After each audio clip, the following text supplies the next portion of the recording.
যেটা প্রশ্ন যে বাচ্চাদের চিপস, ক্যাডবেরি এগুলো দেওয়াই কি ভালোবাসা? মানে এগুলো না দিলে কি ভালোবাসা প্রকাশ করা যায় না বা ভালোবাসা যায় না? সত্যিই বোধহয় কোথাও গিয়ে সেটাই যে আমরা যদি সত্যিই বাচ্চাকে ভালোবাসি, তাহলে বোধহয় আমাদের এগুলো থেকে বিরত থাকা উচিত। মানে কারোর বাড়িতে গেলাম, একটা বড় ক্যাডবেরির প্যাকেট নিয়ে চলে গেলাম কিংবা একটা চিপসের বড় প্যাকেট নিয়ে চলে গেলাম।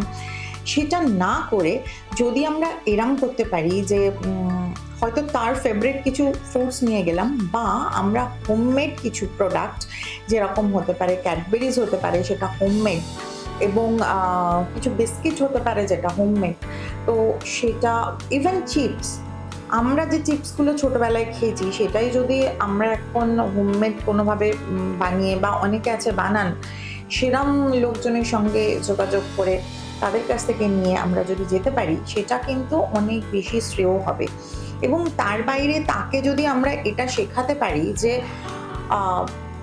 গুড ফুডই হলো গুড হেলথের একটা সিঁড়ি, ধাপ, তাহলে সেটা যদি আমরা ছোটবেলা থেকে ইনজেক্ট করে দিতে পারি, তাহলে বোধহয় সেও অনেকটা ওয়াকিবহাল থাকবে যে না, আমাকে এটা খেতে নেই।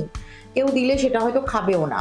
আমরাই তো তাদেরকে টেস্টটা শেখাই এবং তার সঙ্গে অজস্র অ্যাড, এগুলোর থেকে যদি বিরত রাখা যায়, যেরকম বলে না যে পাকাল মাছ পাঁকে থাকে কিন্তু গায়ে পাঁক লাগে না, সেইভাবেই বোধহয় বাচ্চাকে শেখাতে হবে এবং আমাদের ভালোবাসাটাকে সেইভাবেই প্রকাশ করতে হবে যাতে তার ভালো হয়। Thank you.